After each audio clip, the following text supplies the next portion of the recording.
বৌমার বোন যখন বাড়িতে আসে ভার্সিস শাশুড়ি বোন যখন বাড়িতে আসে বৌমার বোন। দিদি, আরে ছুটকি তুই কেমন সারপ্রাইজ দিলাম, হঠাৎ না জানিয়ে চলে এলি যে? কেন রে, তোর বাড়িতে আসতে গেলে বুঝি আমাকে জানিয়ে আসতে হবে, এমনি আসতে পারবো না? ধুর পাগলি মেয়ে, আমি কি এমনটা বলেছি?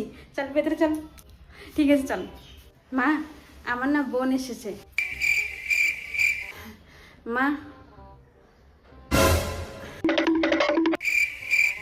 আচ্ছা চল, তুই চল আমার ঘরে চল চল চল। আসলে আমার কলেজের এখন কটা দিন ছুটি আছে, তাই ভাবলাম তোর বাড়িতে এসে ঘুরে যাই। ভালোই করেছিস রে, তুই আসছিস। একা একা না আমার আর ভালোই লাগে না। এখন দুই বোন মিলে অনেক গল্প করব, অনেক মজা করব। আচ্ছা তুই বস, আমি আগে জল আনি। এই না ধর, আগে জল খা।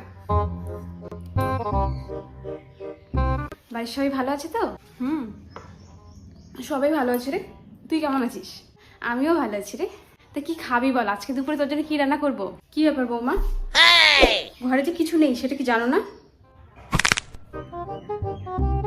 মা, আমার বোন তো অনেক দিন পরে আসছে, একটু মাছ বা মাংস নিয়ে আসি। না না, ওসব মাছ মাংস হবে না। ঘরে যে সবজি আছে সেটাই রান্না করো।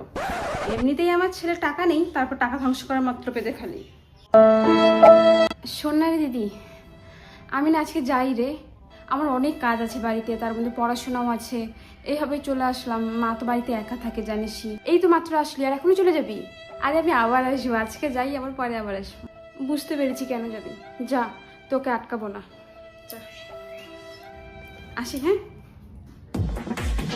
শাশুড়ি মা, আপনার জন্য আজকে আমার বোন চলে গেল তো না খেয়ে। আপনার বাড়ির লোক আসুক, তারপর আমি দেখাবো মজা। আসুক খালি একবার।